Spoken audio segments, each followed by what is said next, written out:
is for Evangelist Ebuka Obi, Reverend Father Mbaka, J-Park, Ogechi Okeke, Accusations, and Okongwu. Yes, Bobby, important to my fans and followers.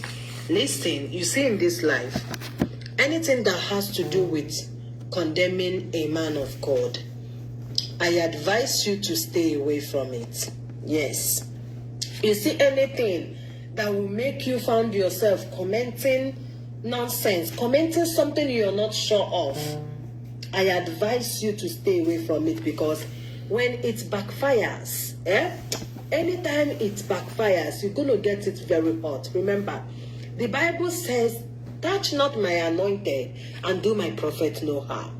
Why am I saying this? I'm simply saying this because of what happened in the past. When the Zionists were attacking Father Mbaka. Yes, I will put it that way.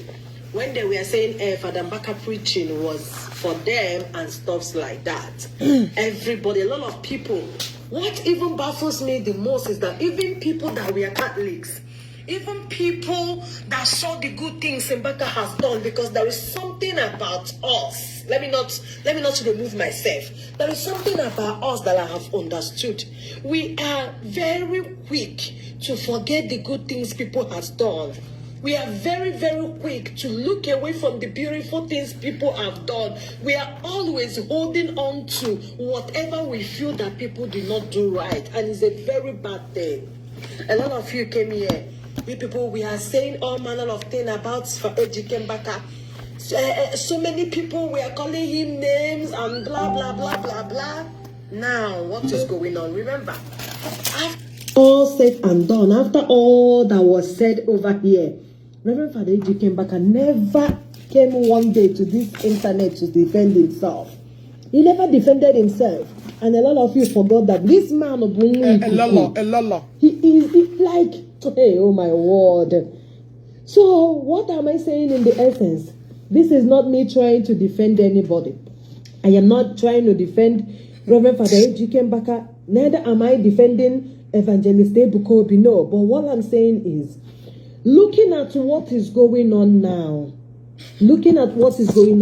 if this is that is going on social media, if this nonsense they are talking about, that they were paid, I don't know if you have had it. If you have not had, go back to Okongwu page and hear it. J-Park also mentioned something of that nature. Since this J-Park and Ogechi saga started, I have never commented anything. In fact, first and foremost, you are a very hopeless human being. First and foremost, you are a very hopeless idiot. That's who you are. You are very hopeless. You don't have nothing to contribute. If you want to hear, go to Okongwu. J-Park has already said it. Can't you see how little your brain is? You are very hopeless. Very, very hopeless. Imalife. The same idiot that supported Onyu Obodoless man when he was insulting Ebuka Obi. The same idiot. The same Apoa. The same imbecile that came out. Nah, I don't want to support anybody. So you're not woman enough to even stand your ground. To even open your mouth to declare where you're standing. Look at you. Now, boom, you're not even making sense. You don't even know. Look at the way so you have not had the debunking that nothing like that ever existed. Where you have been standing for years. You're useless. You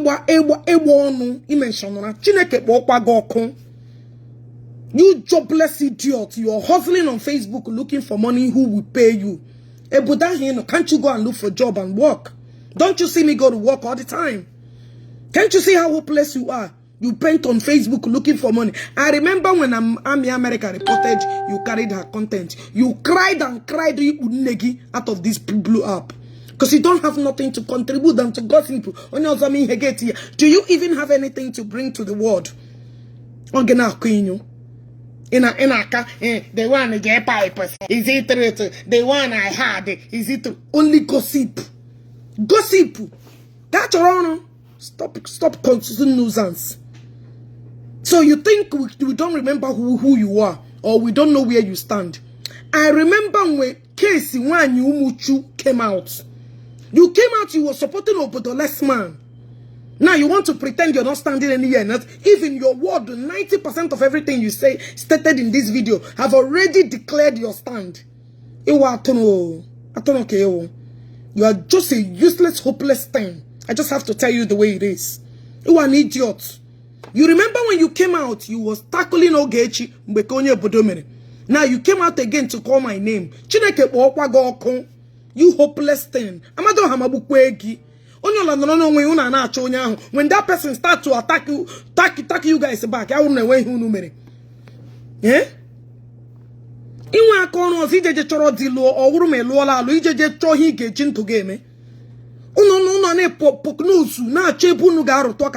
are you to tell Ebuka Obi what to do? On what ground, if I may ask you? On what level? Idiot that showcase her stand for a long time. May not support over the less man, you were not there.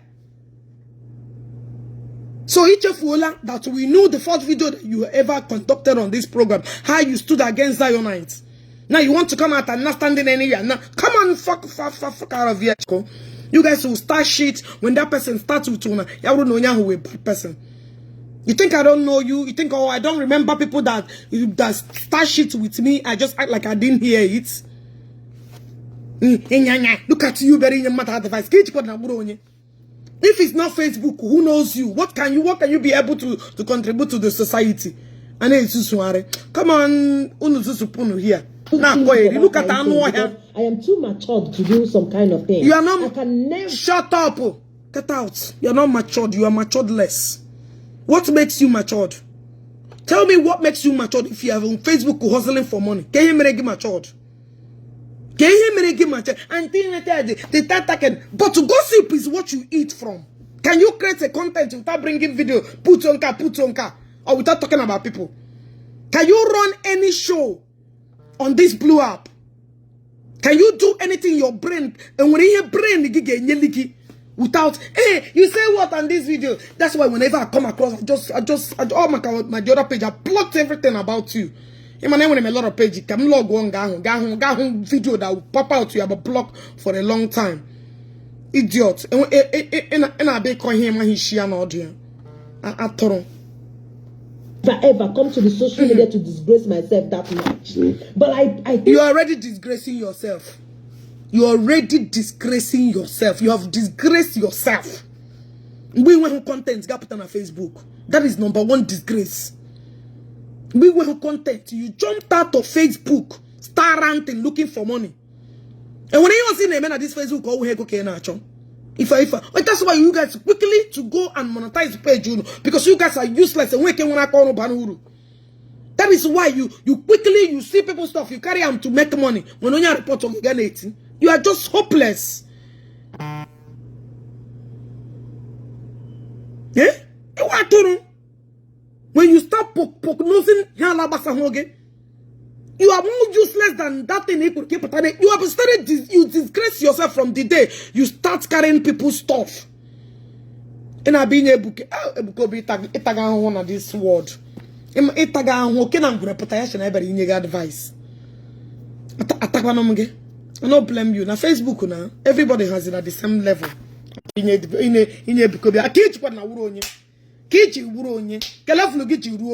the fuck are you, if I may ask you? Oh yeah, Ebuka Obi can generation again. Oh yeah, fuck off from here, so.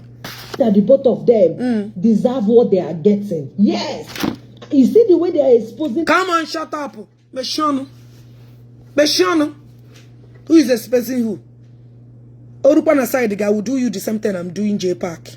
You're not generated from it. I will do you the same thing. You are just one any base that you put your mouth where you're not supposed to put mouth. Don't let disgrace go. You already disgrace yourself because we want to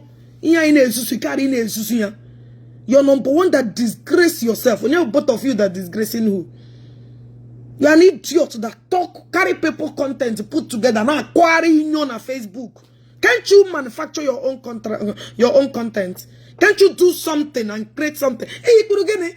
Okay, now make a cartoon and Elena TV. Now make a Tom and Jerry. Are you not the one disgracing yourself? You are an idiot, oh. You're a very hopeless idiot. That's what you are. I don't know. It better be in your advice. What is your business in what I defend and what I don't defend? It must be a big.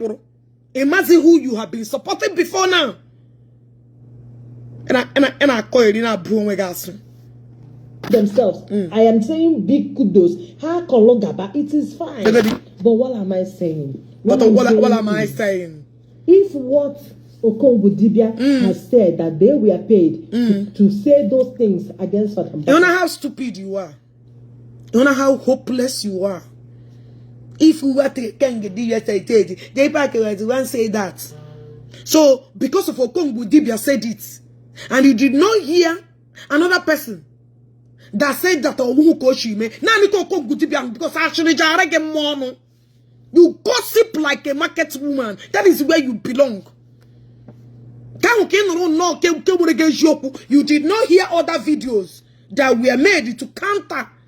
Don't worry. Very soon, it's just a matter of time. All of them that said it, very soon. Foolish things everywhere. That is the only thing you guys know how to. Bad thing. Anything I go kukubara no. You did not hear when I came out. When the lawyer came out, when I stood and disputed it, your gossip ear did not hear that one. Because I can't get it and get it. I threw the game upon no kuku. Na koeri.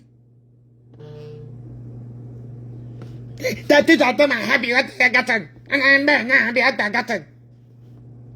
Also. Which JPAC has mentioned before that immediately he apologized to Father Mbaka. That was when the Zion people started fighting him. And that makes it true. Madam Gossiper, that makes it true. That has declared it true. That makes it true. But the ones I'm saying about JPAC is not true. Right? The one I'm saying about JPAC, what he said is not true. But the ones JPAC said, because he in a Zion. Zion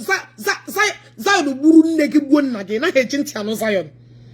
And the JPAC makes it the truth. I'm not a brain get it. That Bruno. Bunch of idiots everywhere.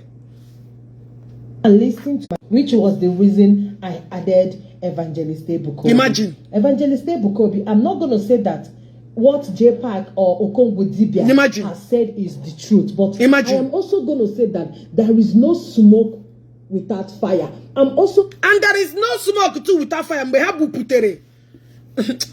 Now tell me bido your matter.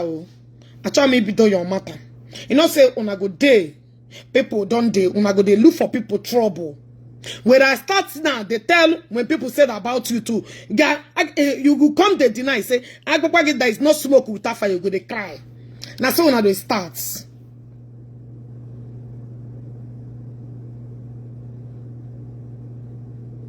Eh? When they come and say, everybody know how much lie. You can't even put a common sentence. Eh? There is no smoke without fire. Who are you talking to? Are you talking to little children? Who is this idiot woman? Are you referring to your mother? Are you referring to Negi, that idiot woman that couldn't give you a normal training? Are you referring to your mother? Huh? Alright. Alright. Aka abagacha boy. None that their oga boy is going to azu phone. Be na Facebook. Oya, Otilo. You guys are not here. Here boy department. Oya. All this so much about boy. Oya. Take no phone here. ndara kidnappers. The chogo Ogechi lota Nigeria be kidnap oya.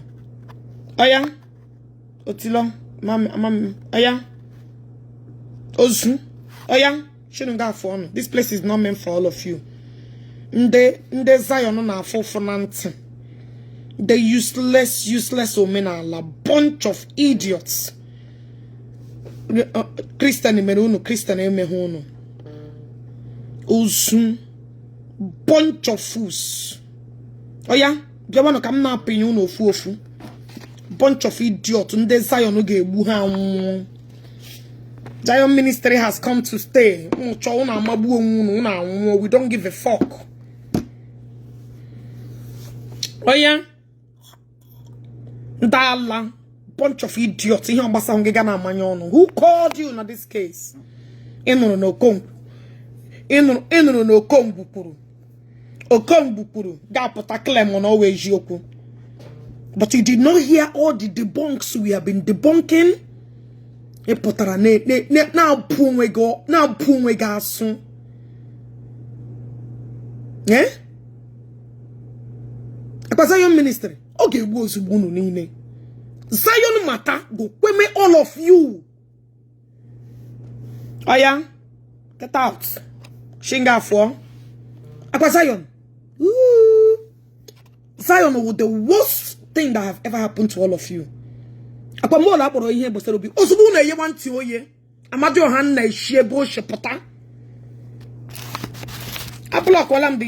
waste your time to reply the idiots. Zion mata gebun. Oh, Zion to where J-Pack born today. Zion issue to where here. Oh, Zion get destroyed tune. Conditioner J-Pack not today. Oh, Zion go up young. I want him. He didn't know what I'm carrying sealed on him. All because of Zion. Oh, Zion get J-Woon nine. Zion mata. Zion mata buhunu. Zion mata a destroyed hunu. Mama no wuhu na wuhu Zion no wa. All because of I show put about to get in Zion. Na Zion you share near poison. I want him. I even sent him a message. You go collect woto. I don't know who this particular issue muna ya karami chete yi home merem yes. Karami chete mo chibu puten namo. All because of Zion. Akwa oje bushi chunu ni no ofu. Keep pointing at Zion issue. Oge bunu ni ne. You gene laronya. Okpa bulaya. Nkapi laronya. Okpa bulaya. Yebu hu na ge condition oge to ma ge ga puta n'ime ya. E ga puta n'ime ya willingly. Ebe Zion Zion riri chinu rie denu. Imagine Atono with the one content. Atono cannot put up a show. He's advising Ebuka Obi. Imagine an idiot. We put an support over the last man and one about Zion war. You think I did not remember it? You was busy sharing his video supporting him. Now you want to come and claim that you are in the middle. Like you to all your statements here. I got 2 years. I'm a happy belong. I'm going to say that in every gossip there must be a form of truth. It might not be exactly how it happened. You, Ebuka Obi, might not know that something of that nature is going on. Could you imagine? You have to caution that without man Facebook money. I got hunted about the program. That man is actually doing a lot of harm. More than Elala.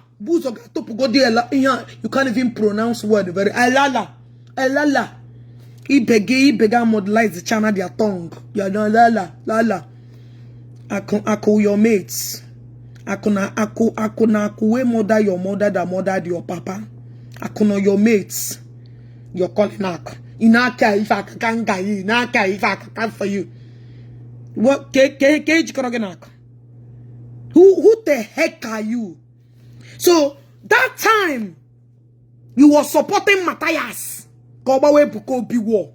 That time you were supporting Obodolo's son. Kobawa, sorry, Obodamole's man. Kona Ebuka Obi war. You did not come and give Ebuka Obi advice. Say stay away from Akon.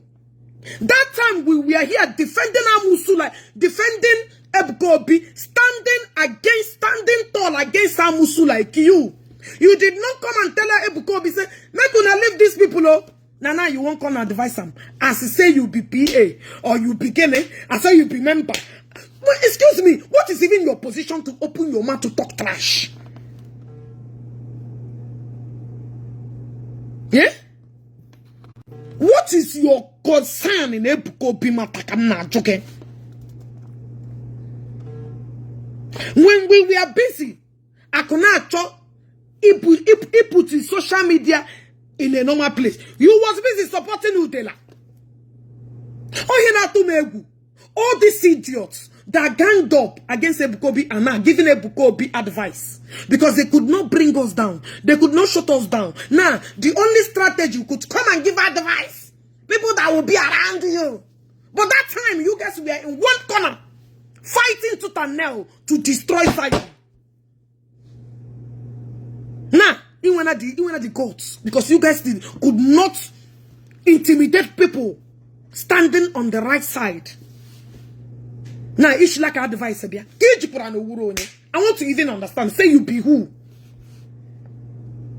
But I'm standing. All of a sudden now, it was a good advisor. Agama bia Nigeria sheep unegi. Sheep unegi mwanaware mma. I will a bastard like you. Inshallah, negi decide to give back to negi give you back to a reasonable person, not giving back to a bastard like you. Or did they be Nigeria? You want to go? Keep asking, come Nigeria. You can't do anything now. America so gonso. Atono, ipegija abora visa bia America so gonso. I don't want to belong in Okomo. I belong here. If you have any problems, just from here. Every day, Zion. Zion, really come to no. You see the reason why we started fighting. Oh, Zimba. We accuse this person angry. We accuse this person angry. Madam, go inside. Continue they carry people content in it because in anything, all you're fighting is this money, a little money and anything. You don't have anywhere you are here now. Let Facebook come out this morning. I don't know why Facebook will still put this money. Facebook will remove a account. That turn on this blue app. Get your go and get a job. Oh yeah, let me block it. Oh yeah, Otila. Get your own. Go look for job. Oh yeah, man, you don't put on go somewhere out do what. Get your go and look for job and get yourself busy. Maybe you brand got work on. Maybe we who no content to create. Ya wuru wo ga bia soro mba mo onye choro gi ga chogwara ya. You want to go? Look at an idiot telling daddy to park. And I go demara. And nobody. Wash. Nah, I don't know why Facebook cannot just remove this money. Remove this money. Father, hey, let's go to TikTok. Oh, TikTok they give money. TikTok they give a gift. Let's go. If they not get them, they rush out. Hey, Facebook. Oh, brother, nothing good comes out of these people. Now money. Anything good. And I call it. This is the simple truth. I don't care if Zion is going to come for me. I don't care if the Zionites are going to come for me. But I will be speaking the truth. You don't have the truth. You can't even phantom truth. Come on, Shinga voice. Come on, Shinga voice. You can't even phantom truth. More or less to truth. Imaro truth amaroge. Truth, you don't know where it come from. You are just an idiot. Imalo truth amaloge. You are an idiot. Makachi. Imalife. Doing damages to Zion. Oh, now I couldn't make damages to Zion. So when I go arrested this idiot on a boy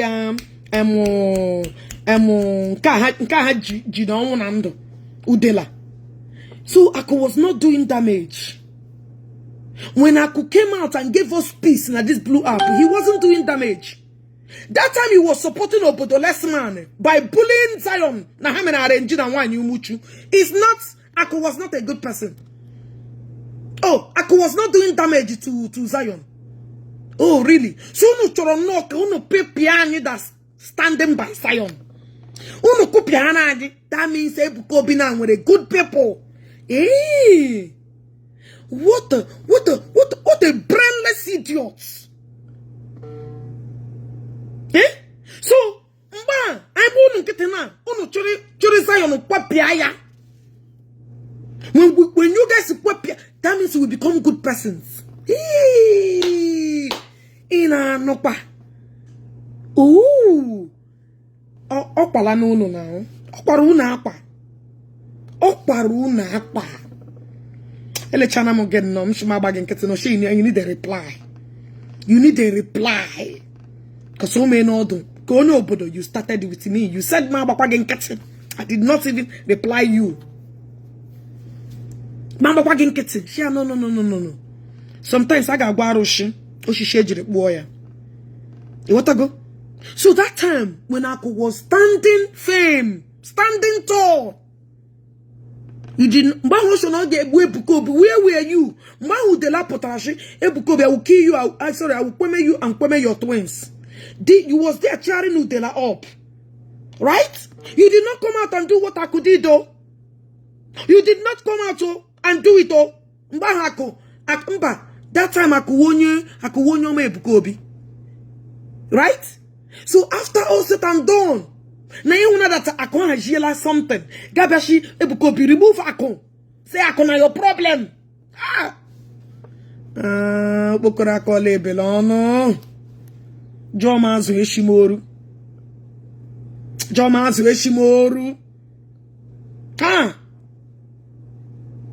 I saw how you support Matthias that time on a boy Ebuka Obi war.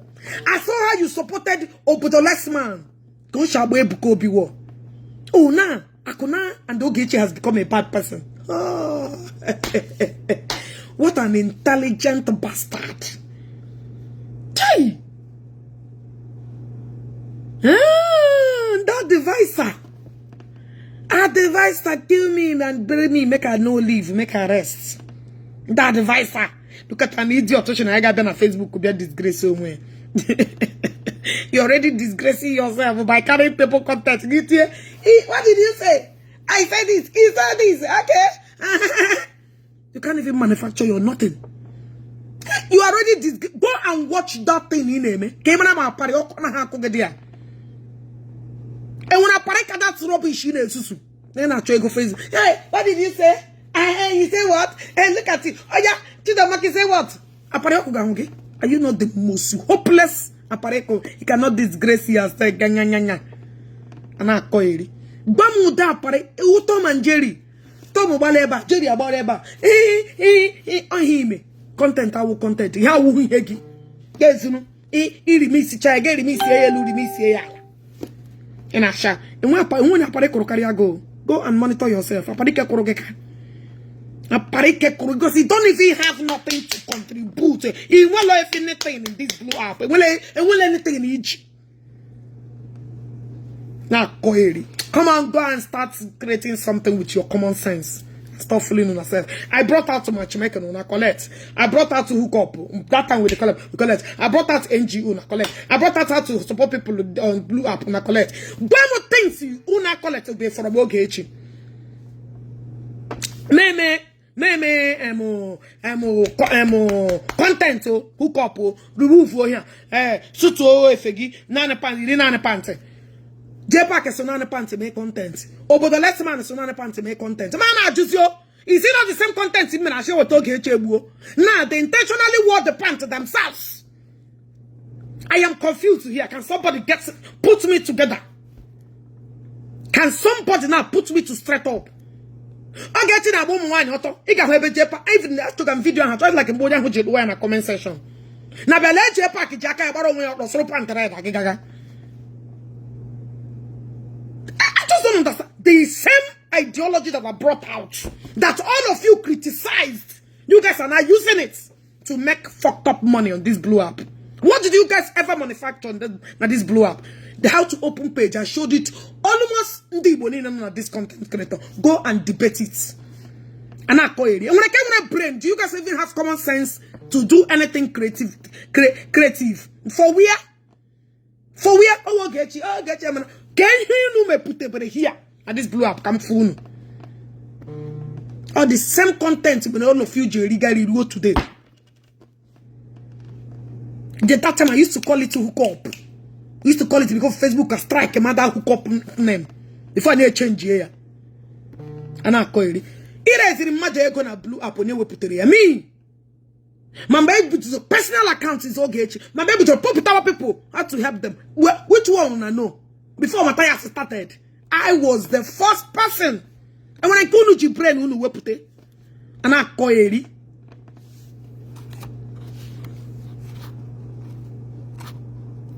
Alright. Otilo, the support to nonsense. Singapore. Get the fuck out of here.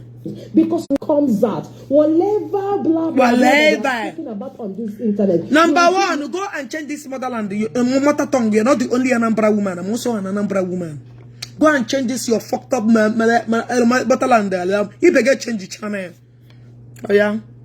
How we do Nigeria can be he pull up. I can't be target. Go and change your mother tongue. I'm from Anambra. You're not more Anambra than me. Change it and change it. People twist it because on a knee at times. Go and change it. You don't have nothing to out. Hello. He switch channel. They don't switch and finish. You better create content. Na sukonye shibusha kopotaya. Na koili. Lady just better in mother advice. Accusations weme, accusations wese, accusations we put na prison, accusations wese. Lady idiots. Accusations. Who exactly is accusation? Because it's a big name. Ya wuru no we ho name. Aso onye na-eme. Aso enwere ihe ekpe jakuru ga-ekpe. Oshi madu ana oya ka ana anu aha ya. Accusation is somebody that you can never be. Or like him babia we. You know on social media, he will not, but who knows you? He don't reign before. Can't you do something that make people not get my common or call Joe Mayor? We want to see the things you can come up with. Not the good one. Akazaya, oh, never give way. Because I now have the less man. We may not support here. And I will delu. And I will Matthias, so work. Because the thing can't they choke you. It don't they choke you. The thing don't they wind your brain. Akazaya. Yes. He merits it. He has to answer that name. Ya they game mabu. Apono na yano Nigeria. Una na echem lota. Apono na yano Nigeria. Una na chogechi lata. Musu demons that manufactured from the pit of hell. Is Accusation also called as a man of God? Imagine. Or what?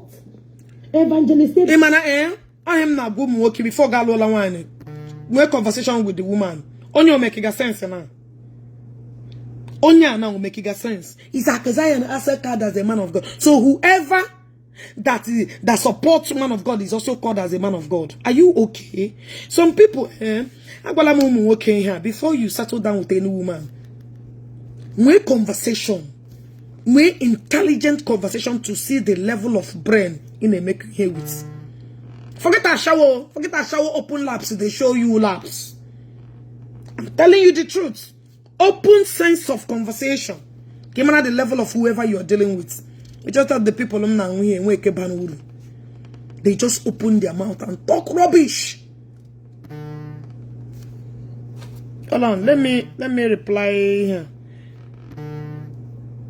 Hold on, I am trying to reply. Ashoge, we need your child picture. Hold on, I can try. You don't need to. I'm gonna JPAC. The picture out the man email. So you need the child picture. Joy JPAC. Oji one of them. J-Pack wumpofu.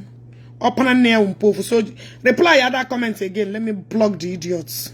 Don't need to be here. Okay, aware. How idiot? Onya womb place. Onya womb place. Every day yam one anyo koko. Tomorrow yam one anyi pusu. Ejila ninkubeta anaha pata. Tomorrow ya because of Ogechi or join or anaha gazi Zion. And when anybody na Zion, you need the guy because without Zion, you got motion. You wanna and when anybody shina Zion kayaga, we need to die inside Zion. Because all black agabagi wumbu are alive again. You are dead. And which people don't know why. But they no go Zion again. You should be the last person to open mouth and say you no one go Zion. Zion question where you go and die in it.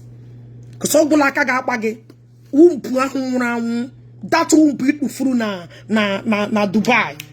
That won't be with a lamb in a tokashicha. Obula hega revive ya. Nothing more.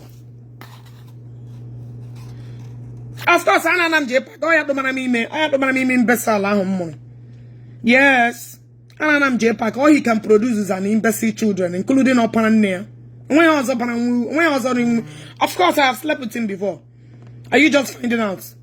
I don't want to Jimash. I'm on an imbecile. Is he not the father? When I was a Choremana. When any other thing, he chore Jonah. And when I was a Choremana. Without what I just told you. The share good picture can down. I am I won't pabo maka deny him because I will imbecile. Yes, he needs to be proud of Momo. Upon a name to Yamotu. So blood what they can produce is imbecile children. Because I was I saw a mistake. That's what made them two. I'm not locking the two inside. So the tune inside there. Ndala. And when another question, rubbish. Kobe, my advice to Imagine you, I want nobody to give you advice, but at least I'm happy you know that you are nobody. So why did you open this nobody mouth talk? You know you have realized that you are nobody. You still opened the nobody mouth and still spoke. Shikagi is irredeemable. Somebody knew that you are nobody. You still opened this your deadly fucked up mouth that made you nobody and still spoke.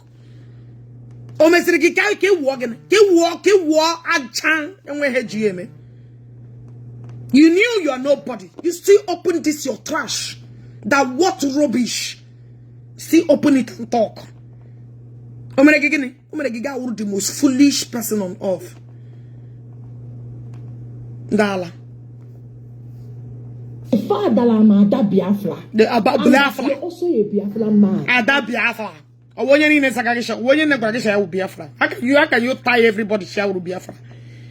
Or everybody will Biafra. That you a Biafra doesn't mean that every Igbo man believe that they are Biafra. Or every Igbo woman. You see how you're talking at a point. You're a useless idiot. Ada Biafra. Ada Biafra. Ada Bilanire. She's so galani hanya mishia no dear. Na koiri. Anybody mind dear your cartoon character where you they play where you can't even play. And I koiri. I will have to advise you as my brother. Imagine. Listen, sir. You see all you don't have no capacity. You are you should shut your trash. Iruro. Mishono. Shh. Keep quiet. Shut up. You are nobody and it's coming from a pit of hell. Come on, face your front and continue to be useless as you are. What the heck are you to advise Ebuka Obi? Kiji wuronye. Onye mere gide advisor. Who the fuck are you? Tonda babu okpegi na Ogechi na mbutere na mo ako and who else butere Zion ahụ ọjọọ. Tonda you that is a demon that won the downfall of Zion ebutebere ahụ ọjọọ ya wuru Ogechi. these people around you. Imagine. You see from Ogechi Njaka. You see in case no back. May thunder strike you for mentioning my name. May thunder strike you. May you remain useless and depend on Facebook money until the rest of your life. May you never honor hijiri Ogechi Njakatondaga Babugi. Makachineke, honor hiji meponu to mention my name. May that mouth to seal with that Facebook rubbish money where you they look for. It's horrible. It's horrible. And I be mentioned. Okay. Where put picture on the wall go? Remove my picture from your wall. I'm sending you this courtesy. Remove my picture from Chineka Bongono. Remove my shape from your wall. Idiot. Na boge ana boge gena ana boge. Is it not the same way as no ebi no wakuna? Kenaba. So there is atom of truth in here. Ebu bite ana akoma magena. Then me give by enemy je package pack vampire jizoshi. In fact tomorrow join me ano. Apakwa I guess there is atom of onye kwokwa there is atom of truth na ye we make iwe. Akwa be na so no na.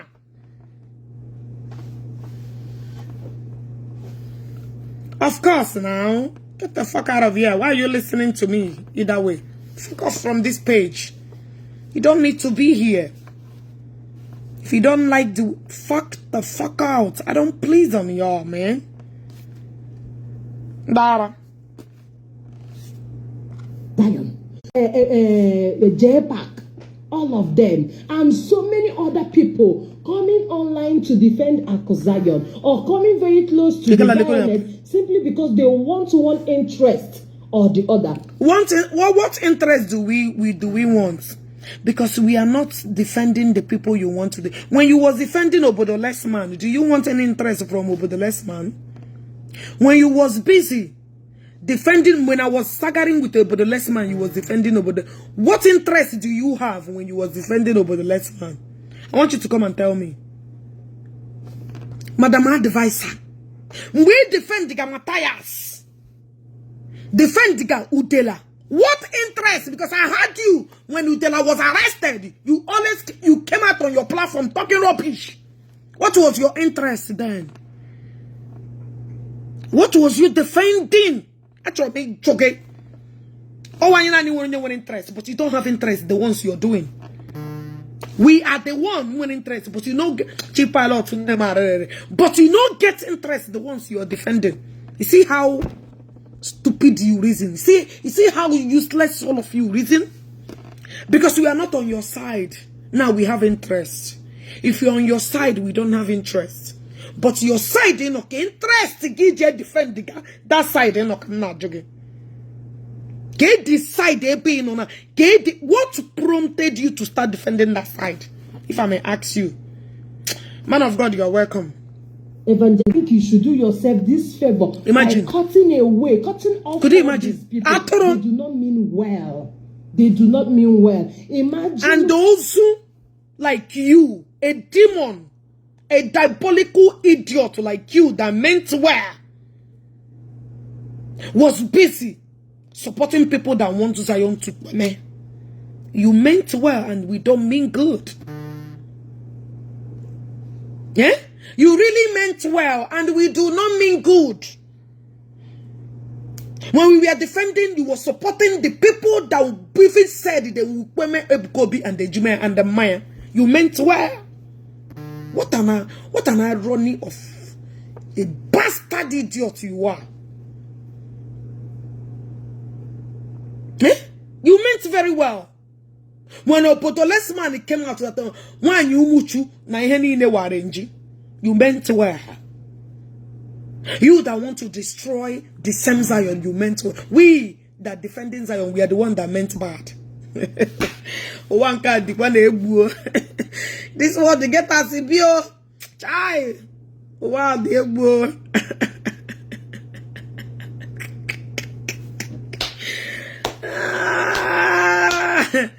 Where devil now meant well for Jesus Christ. Nah, Jesus Christ, this life we get as a bio. Make they listen to the bastard. I don't want to waste time anymore. What they wanted to cause you and your godfather Reverend Father Jikembaka is your godfather, a man that transferred his anointing to you. Yes, because any man of God that laid his hand on your head, it simply means that he transferred the anointing. You so much believed in this man. Ebuka Obi, you believed in Reverend Father Ebuka Obi. What went wrong?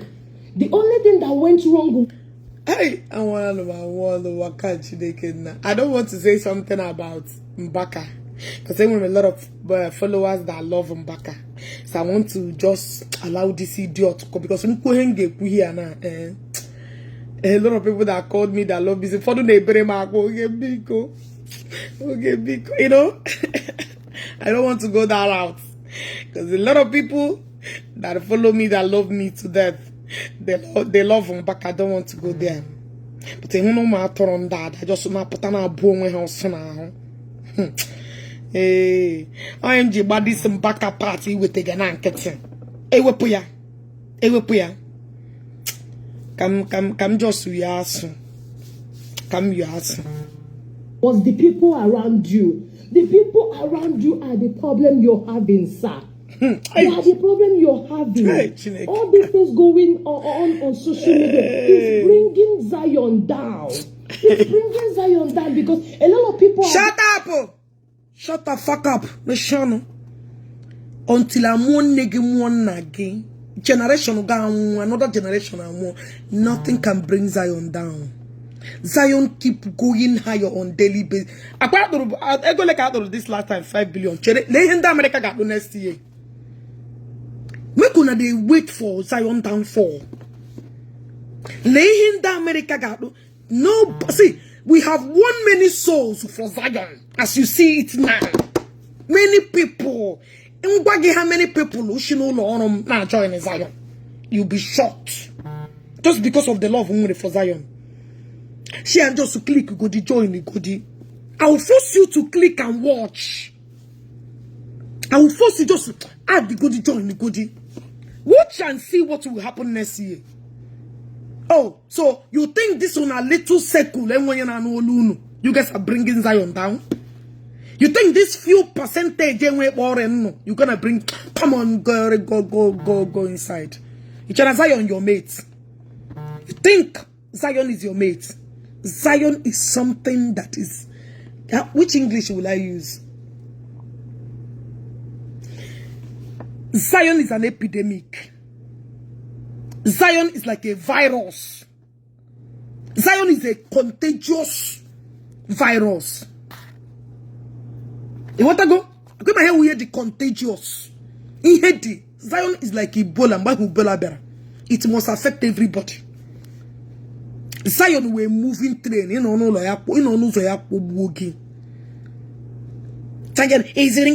who told you? Please, you better open your eyes. When you defend it, when you daga, cause Zion jega up. You better open your eyes, because I'm on the one me pay her poor white. Zion the pretender. I love Jesus. My mother is a Christian. Ya poroini woke gawana rosh. Ndeji church na cover njo ha. O ka mani ihe na-eme una na ho ha. Ya na-emepe una anya. Zion has gone beyond any man imagination. It's a God, it's a God divine movement. Oh yeah, come on, fuck off from here. Come on, she got for us. I shall here no be your mate. Ono bacha apona destroy chomuno. Ona ngoto muno na Zion. Because daddy me ebere. Oh kwano. Munu bagara na enwe ma nke wo eji ole nne gi koroko. Ibelangene koela. You just get yes. Enwere 7 disciples. Peter na ebumma. Judas bitere. Emo John mere gene onye ola nwere ọrụ na arụ. Ana m ebu mma iti ishi anya atari egi here. J-Pack with Judas is a betrayer. Did you feel it? J-Pack is a Judas. Orara Jesus nye. O bịara ịrara anyị enye n'aka ndị iro anyị. and I kochapo ya. Peter will fight to defend what I love. My faith, I stand to defend it. When I'm Jigisharagia, I go put Judas. No, J-Pack is Judas. You want to go? I won't Peter. When they can abu, when they can, everybody will honor ya. Not 12 disciples. So each one, everybody got in the same line. You want idiots. Only la choose wala in the corner. As far as all the same chukuka in our bo. As far as all the same direction I get. Each oga ba through opo. Got oga ba through ale. Paul oji shoma baru okem. Did you get it? I know you guys IQ the very poor. You can't magnet where I'm going. You want to go? Actually, I this side. Ebo losro gigate. As far as only like that's the bottom line of it. So choose your part HREG as a part of that. Who prayer warrior. You defend them on your way. Who Hana Malia na kwaka pam. Who position na Zion enwe. I don't need position. When I position on social media. Did you get it? Position on Zion on social media. When you are on a boss side there. Ufodu wunde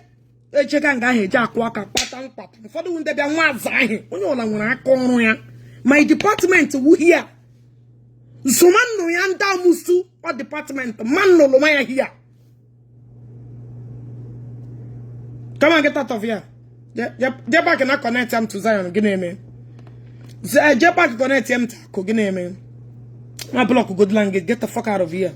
Because it won't J-Pack connect ya mutu ako gine me ma hapuzi onyo connector na ya egbuo ya gine mezie o wonye chupro nwe ya no boy ya na mmadu chupro ya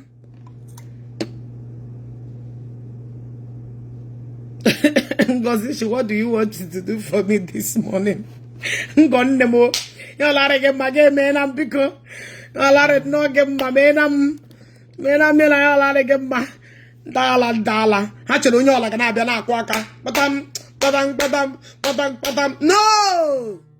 Munanna mu na arụ ọrụ. Munanna mu botu. Onye hụrụ m n'anya ahụ wonna m. Anọ m this side ihe department m. Department m. Gije na office e nwere different departments. Onye nka na edede, onye nka na ego, onye nka. My department can no here. You want to go? So una where they see me as a me, I will because uno man I will pen uno.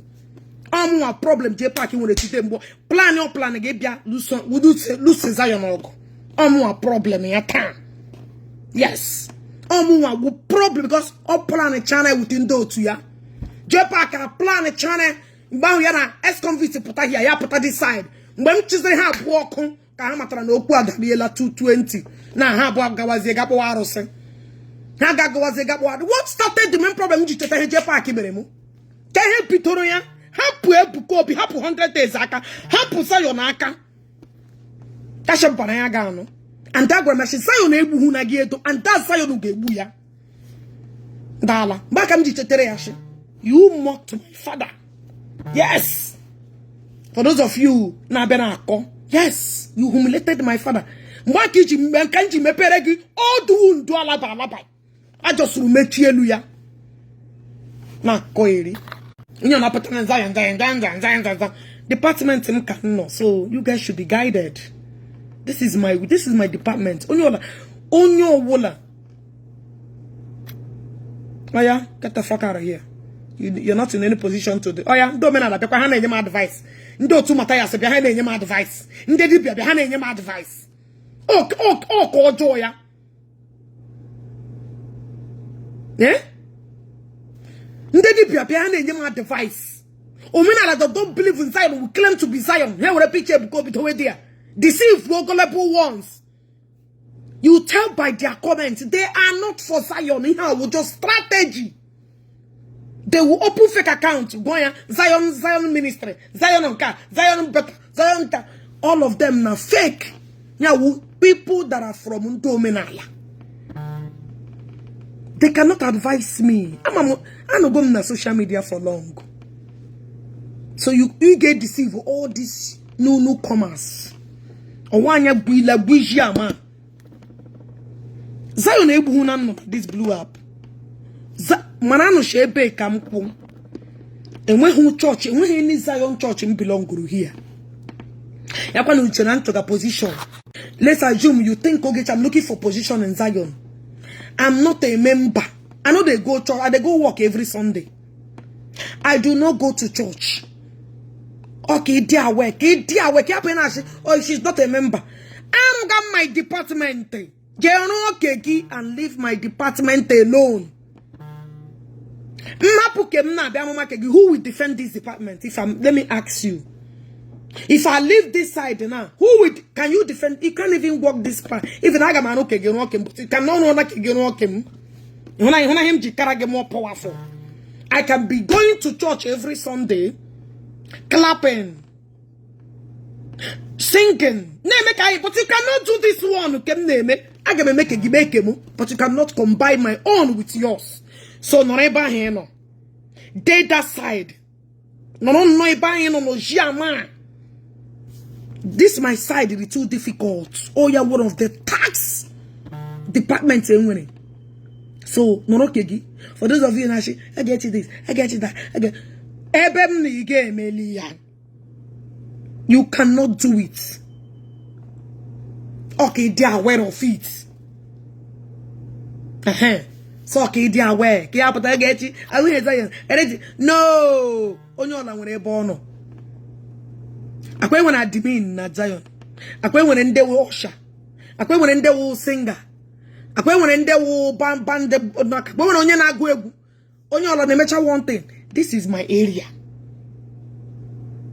Nga wo area mo. And I will continue to do it on this side. So yare gemma brema package is none of my business. I'm not interfering in your area. I don't know why you guys always is a lie. Department he gave Melia. Or it takes by God's grace to be on this department. So no neba here no. Fema kegi, me fema kegi. Zion is for Ndola Chuzuru ko Wuruke.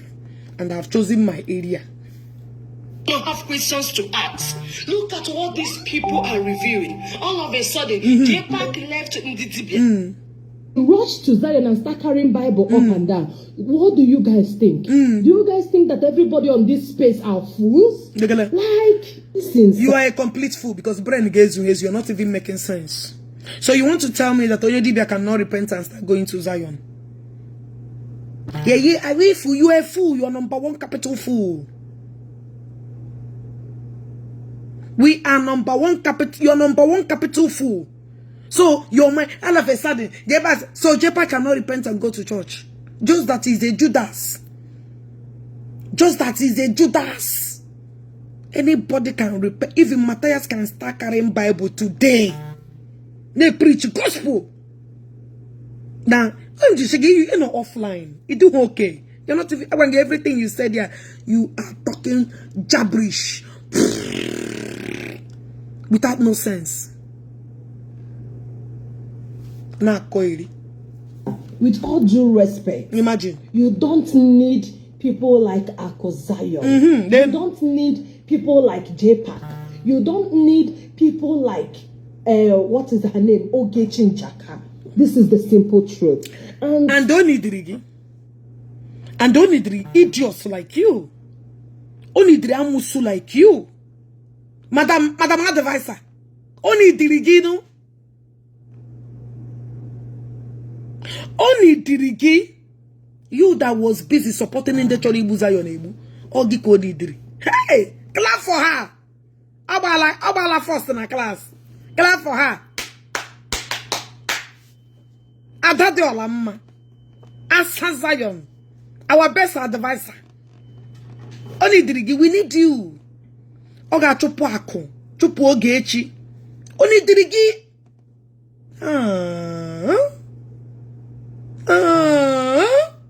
What on your brain?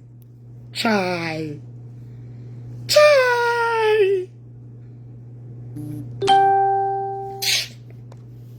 The moment you do away with this kind of people, I assure you, you see your ministry, you are a man of God. You are a man of God. There is no two ways about it. But all these things that are coming up now is making us question a lot of things. A lala. Who care whether you question a lala things? Only care like whether your question whenever you keep questioning yourself. After you finish questioning, you question again. You keep questioning. Gana answer onwegi. Ik question onwegi ga answer onwegi. We know the Zion know they still say when they exist. No, now they notice them. Zion is too loud to hear somebody. Hello. Zion is too loud, too sound to recognize a damaged voice. Zion is too powerful. You don't even exist.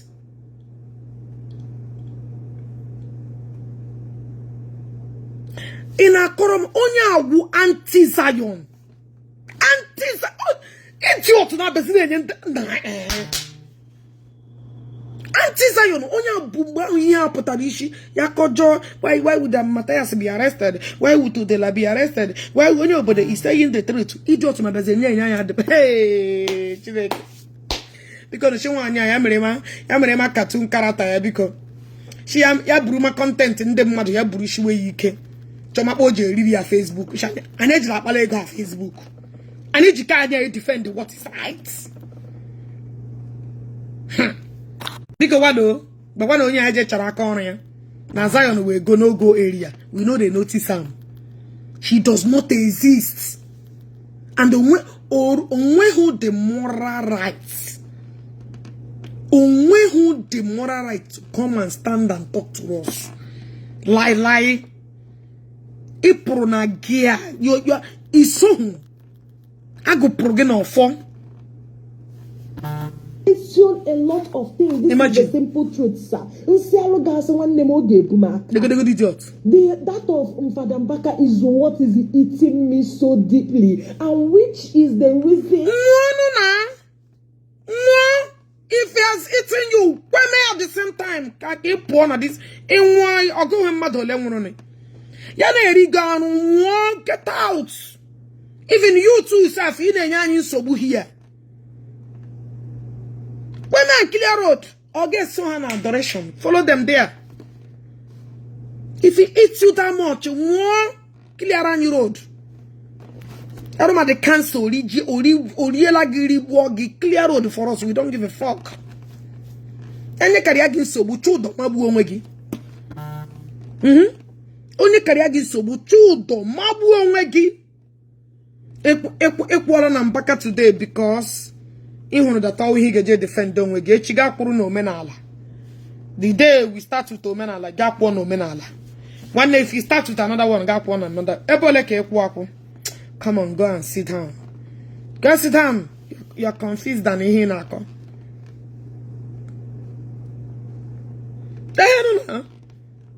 I mean what you're hearing me saying right now. Right now. Evangelist Ebuka Obi, Could you my imagine? dearest brother, please set the record straight.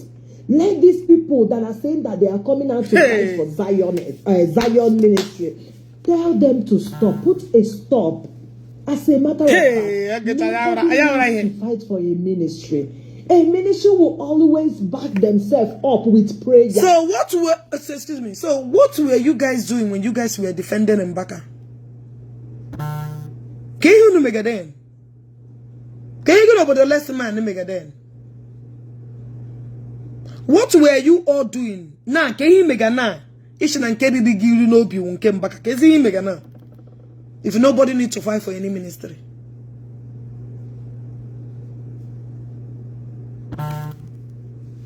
What are you doing now? Or what have you done before? This is the simple truth. You see what the adorers are doing. The adorers, you hardly see them coming to fight. You hardly see Father Mbaka coming to say one or. We are not them. We are Zionites. We are not them. I name Kanyika. See, every church with their doctrine. You cannot use another church to compare us. We are different people. May your own in our major system. You know they see Idume way. Hey. You know they see Idume system of ministry. You cannot tell Jimoje, you know they see Mbaka, make it behave like Mbaka. Everybody went their way and the people that support whatever they are doing. Church and when people differently. You can't see, you cannot say Onya Nemenko. You cannot use anything to compare us. Onyo ngwere nke ya ka o shi eme nke ya. Merenu nke unu, una na our own no be the same. Una actor achotazi nsogbu na put things together. Mgbe mmadụ kwuru okwu na ya roshi ikuga, you are saying against somebody. Okwu unu na put a problem. When I don't start another problem. Every time when they with them back issue, now compare. Every as soon as when they defend them back when they defend desire no. No, when they start this problem. You don't they carry I want to control now. I can make well something. Yeah, well, Ogechi, I said something against Mbaka. You see, you know, they carry problem, they enter where problem no day.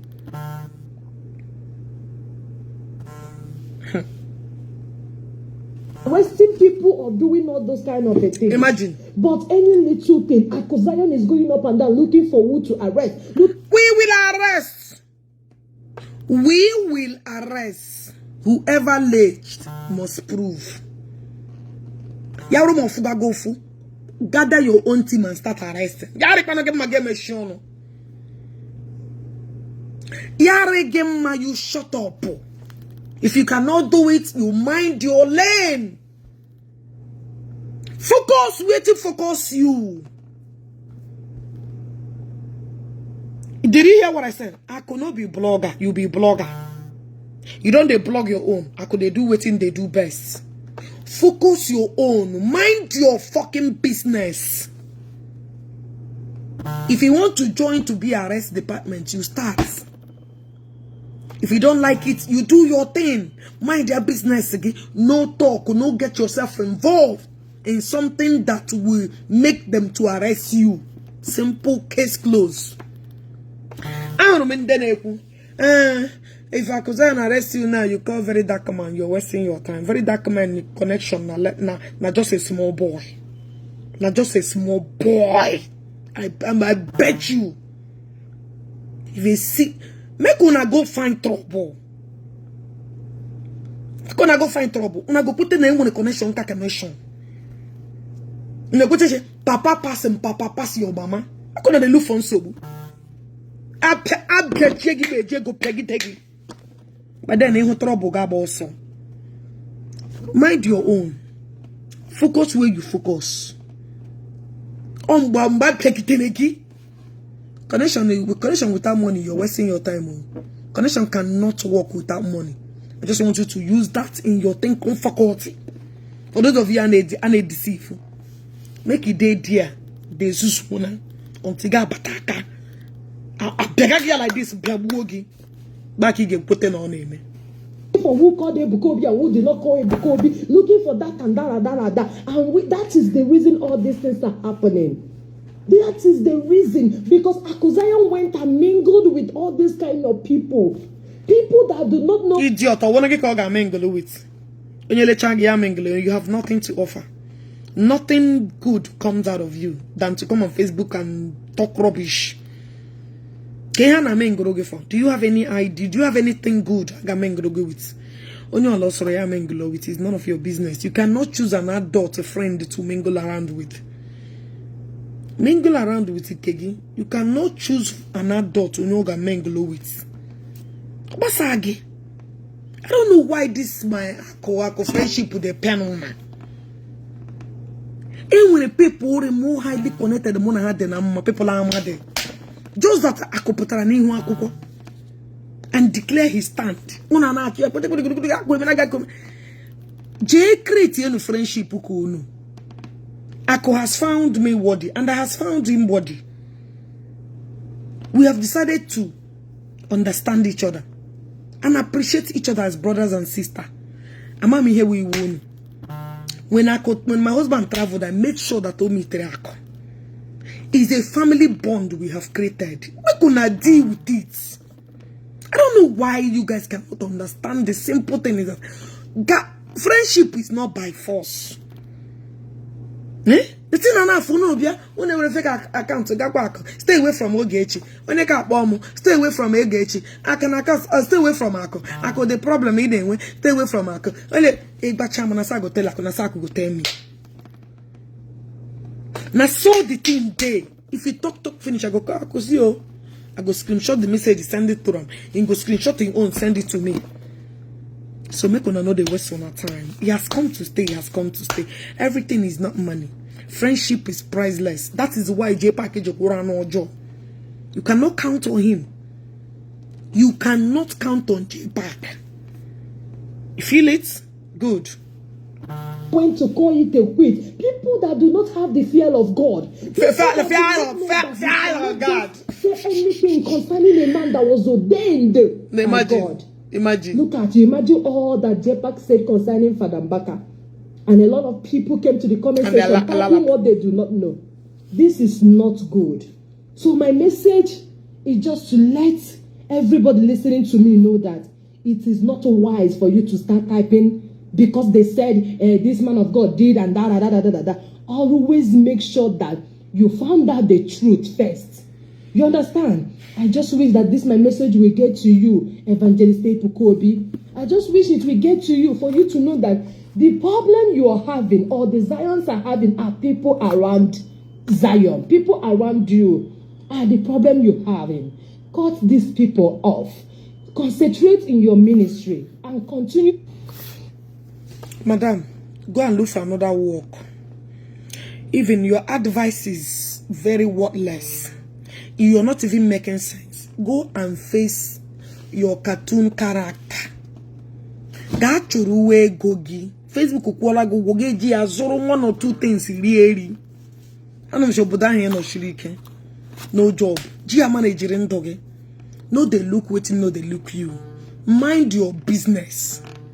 Yaru mo geji go just change your mother tongue in a koeri. Geji eje general school. You sharpen your tongue. Akoeri is with akoeri. Stop talking rubbish. Mind your business.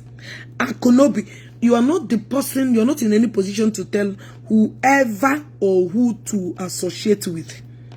It should not be your concern. Learn how to focus. Learn how to focus. Stay away from this side. We don't need you. Stay there. Remain an enemy. Stay there. It's good you made yourself clear. I don't know why you're coming to it. Who do you want to advance? Guys, I'm going to tomorrow. For tomorrow. You know, I'll see you guys tomorrow. Bye for now.